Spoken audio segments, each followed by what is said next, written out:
রাজশাহীর কানপাড়া বাজারে রয়েছে কালাচাঁদ শাহের মাজার। কয়েকটি গ্রামের সমন্বয়ে তৈরি হয়ে ওঠে একটি হাট। কানপাড়া বাজার হতে 2 মিনিট হাঁটলেই আপনারা যেতে পারবেন কালাচাঁদ শাহের বাজারে। কালাচাঁদ ছিলেন একজন শুদ্ধ সাধক। উনি ব্রিটিশ সময় থেকে এই তরিকা করতেন। মাঝখানে ওনার ঘর সংসারও ছিল, একটা বাচ্চা হয়েছিল, ওই বাচ্চাটাও মারা যায়। পরবর্তীতে স্বামী স্ত্রীর মধ্যে বিবাদ সৃষ্টি হওয়ার পর ওর স্ত্রী চলে যায়।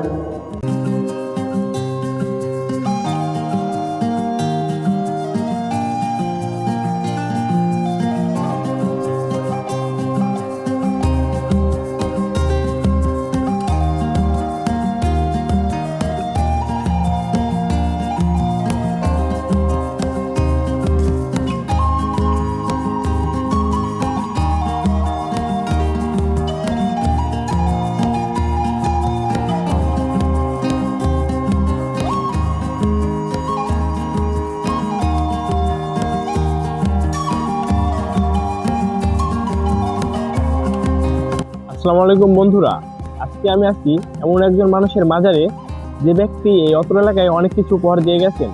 এই মাজারটির নাম হলো কালাচাঁদ সাহেবের মাজার। এই মাজারে কি কি আছে এবং কি কি সাহিত্য আছে এবং এই মাজারের সৌন্দর্য আজকে আপনাদের কাছে তুলে ধরবো। তো চলুন আজকে ভিডিওটা এখানেই শুরু করা যাক। অত্র এলাকায় জমিদার সহ বিভিন্ন সামাজিক ও ধর্মীয় কাজ করে মানুষের মনে জায়গা করে নিয়েছিলেন এই কালাচাঁদ শাহ।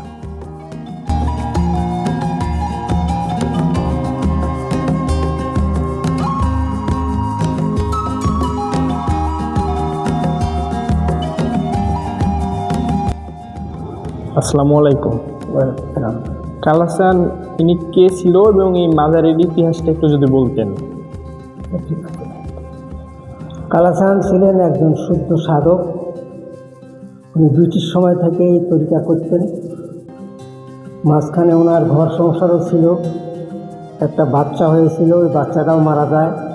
পরবর্তীতে স্বামী স্ত্রীর মধ্যে বিবাদ সৃষ্টি হওয়ার পর ওর স্ত্রী চলে যায়। তারপরে আর উনি বিয়ে শাদী করেননি।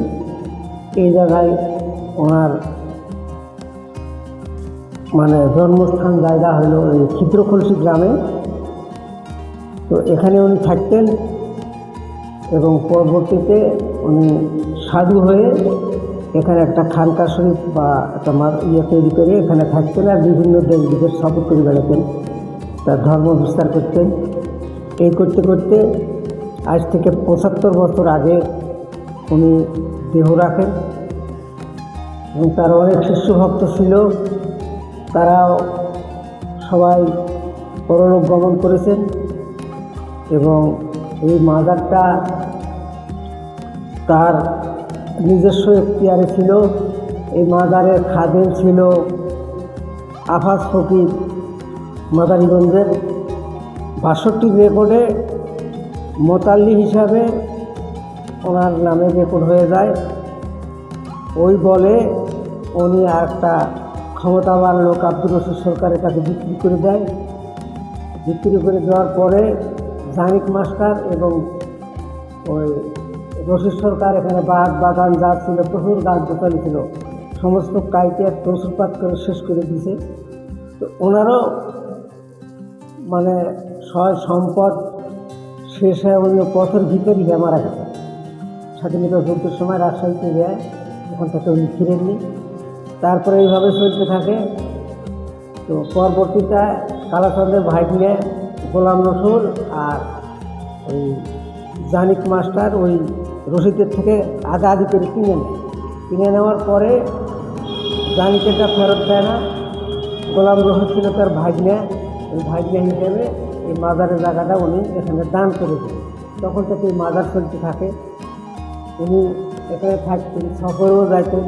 এইভাবে ধর্ম বিস্তার করতে করতে করতে করতে শেষ পর্যন্ত উনি মারা যান। ওনাকে দাফন করা হয়। ওনার সেবা দাসী ছিল ওই যে কলিমোর মাতাজি, ওনার মাজার এখানে রয়েছে। তার খাদেম ছিল খুদিসাই, আর এগুলো তার ভক্ত, নাতি ভক্ত এগুলো। এভাবে এই মাজারটা বাংলাদেশের নাদিম মোস্তফা যখন এমপি হয়ে আসে তখন উনি এখানে ঘুরতে আসে, আর তার কী ভালো লাগছে, ওনার উদ্যোগে এই মাজারে কিছু সম্পদ ক্রয় করেছে, মাটি ভরাট দিয়েছে, দিয়ে এই মাজার শরীফ করে দিয়েছে, ওখানে একটা খানকার ঘর ইটের তৈরি করে দিয়েছে। তারপরে এই মাজার এইভাবে চলতে থাকে। আগে মানুষ এখানে খুব ওঠাবসা করতো না, এখন দেশ শিক্ষা দীক্ষায় পরিপূর্ণ হয়েছে, মানুষের জ্ঞান অর্জন হয়েছে, তাই এই মাজারের পর অত্র এলাকার মানুষের খুব সম্মান এবং ভক্তি। ওরসে আসলে বোঝা যাবে যে কী পরিমাণ মানুষের সমাগম এখানে হয়। মানে মানুষ কারো কিছু চাওয়া লাগে না, 1000 টাকা, 500 টাকা, 200 টাকা, এরকম 200 টাকার নোট আগে ছিল না। এইভাবে ওই ভান্ডার খানাতে টাকা দিত, রসিদ দিয়ে টাকা নেওয়া হতো এই মাজারের উন্নয়নের জন্য। এইভাবে মাজার শরীফ চলে আসছে। উনি মারা গেছেন আজ থেকে 75 বছর আগে মাঘ মাসের 15-16 তারিখে এনার উরুস শরীফ প্রতিপালন করা হয়। বিভিন্ন দিক থেকে তার নাতি ভক্তরা আসে, এলাকার মানুষজন মিলে এখানে বিশালভাবে আয়োজন হয়, অনুষ্ঠান হয়, গান বাজনা হয় এবং হাদিস কোরআনের আলোকে বক্তব্য হয়। তো আমি এই মাজারে প্রায় 40 বছর যাবৎ এই মাজারের সঙ্গে আমি সংশ্লিষ্ট রয়েছি। একসময় আপনি মঞ্চের কি- দায়িত্বটা আমার করে ছিল। আপনি কি হিসেবে আছেন এই মাজারে এখন বর্তমানে? এখন বর্তমান আমি কোনো দায়িত্ব নেই। আগে কি হিসেবে ছিলেন? আগে মঞ্চের দায়িত্বে ছিলাম, মঞ্চের? মঞ্চ পরিচালনার দায়িত্ব, হ্যাঁ। আলোচনা সভা এবং সঙ্গীত এদেরকে পরিচালিত করতাম। আমি নিজেও ওনার উদ্বোধনী গান গেয়ে এই মাজারের মানে সঙ্গীত অনুষ্ঠানের উদ্বোধন করেছি প্রায় 25 বছর ধরে। তারপরে আমারও বয়স হয়ে গেছে, আর রাজনৈতিক স্তর যখন আসবে তখন দেখলাম যে এখানে থেকে মান সম্মান চলে যেতে পারে। আমি মঞ্চের থেকে নেমে এসেছি সত্য, কিন্তু মাজারে সবসময় থাকে এবং মাজারের কমিটি আমাকে বাদ দিয়ে কোনো মিটিং, কোনো কার্যক্রম করে না। আমি কোনো উপদেশ দিলেও তারা নেয় এবং আমাকে সবসময় এই মাজারের কার্যক্রমের সঙ্গে জড়িত রাখে। আমি এমনি সাধারণভাবে থাকি, আমি কোনো কমিটিতে মানে আমাকে নেওয়ার জন্য তারা খুব চেষ্টা করেছে, কিন্তু আমি বলছি আমি কমিটি থাকবো না, আমি আপনাদের সাথে থেকে কাজ করব, আমার কমিটি থাকার প্রয়োজন নেই। তো এইভাবেই এখনও আছি, এইভাবেই মাজার চলতেছে ইনশাল্লাহ। এখন আমারও তো আমারও এখন বয়স হয়ে গেছে, তো আমাকে মালিকুল মৌত কখন এসে গ্রেপ্তার করবে। আমি যতদিন বেঁচে আছি এদের সঙ্গে আমার দেহ চললে আমি জড়িত থাকব, আর যখন মারা যাবে তখন কি হবে আমার সেটা বলার বাহিরে, আমি বলতে পারবো না। হয়তো এই মানুষের হিতাকাঙ্ক্ষী হিসেবে কেউ না কেউ এখানে এসে দাঁড়াবে এবং এই মাজার পরিচালিত হতে থাকবে। কারণ আল ওলিউল আহমেদ কোরআন বলেছে আল্লাহর অলিদের মৃত বলিও না, তারা জীবিত, তারা নিজের প্রাপ্ত হয়। তাই আল্লাহর অলিদের মৃত্যু নাই, তারা মরেও জিন্দা, এবং এই জিন্দা জিনিস আর কিয়ামত তক পর্যন্ত বন্ধ হবে না, এগুলো চলতে থাকবে। এরপরে আমি কিছু আর বলতে পারবো না। এই যে এইগুলা শুয়ে আছেন, সবাই সাহিত্য হয়ে আছেন, তাদের পরিচয় একটু বলবেন, একটু কথা বলবেন তাদের যারা বিষয়ে। এখানে সাহিত্য আছে, আমি কালাচান সাজিকেও দেখেছি, কিন্তু আমি তখন ছোট, 7-8 বছর বয়স, ওর চেহারা বা স্মৃতিটা আমার মনে নাই। কিন্তু যিনারা এখানে সাহিত্য রয়েছেন প্রত্যেকের সঙ্গে আমার কথাবার্তা বলা, আলাপ আলোচনা করার মতন সুযোগ হয়েছে। এখানে সবচেয়ে উচ্চ মার্গের সাধক ছিল লাহার সাঁইজি, ওই শুদ্ধ সাধক আসাদ সাঁইজি, যেটা তাকে আমি দাদা বলে দেখতাম। তেনার এবং তার স্ত্রী মাদার এখানে আছে, ওরা শুদ্ধ সাধক ছিলেন, এনারাও শুদ্ধ সাধক ছিলেন। এদের সঙ্গে আমার পরিচয় ছিল এবং আমি এদের সঙ্গে কথাবার্তা বলেছি, সময় দিয়েছি। এই তড়িৎ জগতের গভীর তত্ত্বের হিসাব নিকাশগুলি তাদের থেকে অনেক জেনেছি, বুঝেছি এবং আমি ব্যক্তিগতভাবেও জেনেছি।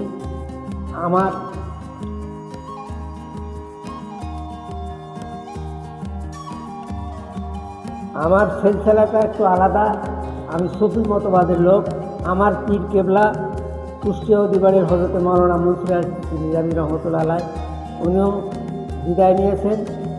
তো আমি যদিও সুফি মতবাদ, তবুও আমি এই মাজারের সঙ্গে সংশ্লিষ্ট জড়িত থাকি সবসময়। কারণ ধর্মের চর্চা করতে গেলে ধর্মীয় মানুষের প্রয়োজন হয়, এই ক্ষেত্রে থাকি। এইভাবেই আমার জীবন চলে আসতেছে। আমার এখন অনেকখানি বয়স হয়ে গেছে প্রায়, তো কবে মালিকুল মৌত আমাকে নিয়ে যাবে, আমি চলে যাওয়ার পরও এই আউলিয়ার মাজার কিয়ামত তক চলতে থাকবে, এটা আমি বিশ্বাস করি। এ পর্যন্ত আমার বক্তব্য শেষ।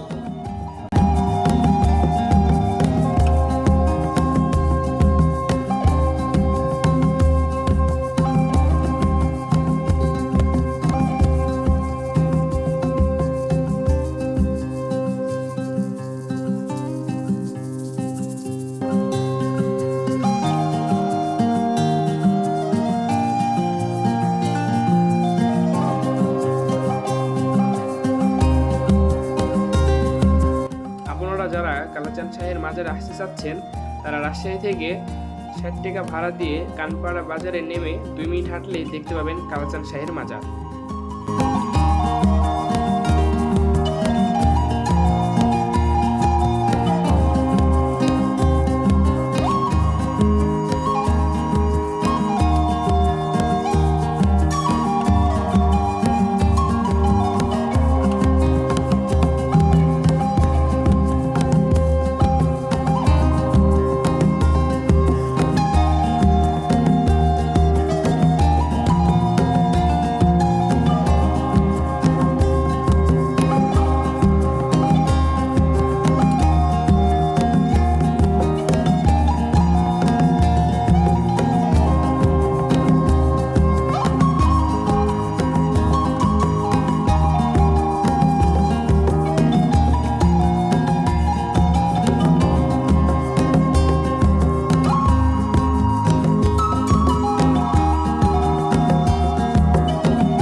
মাজারে লক্ষ্য করা যায় অসংখ্য গাছ।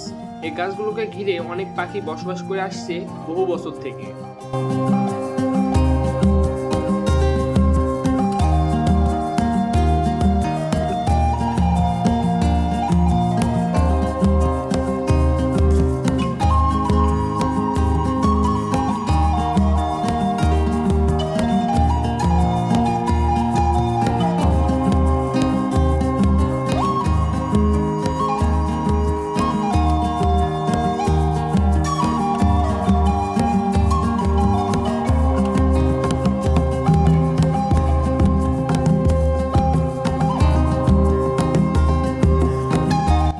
কালাচাঁদ শাহের মাজারে রয়েছে অসংখ্য ফুলের গাছ। গাছ থেকে ফুল পড়ে মাজারটিতে সুগন্ধি ছড়িয়ে দিচ্ছে এই ফুলগুলো।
বন্ধুরা, আজকের ভিডিও এই পর্যন্তই। যদি ভালো লাগে তাহলে সাবস্ক্রাইব করে পাশে থাকবেন।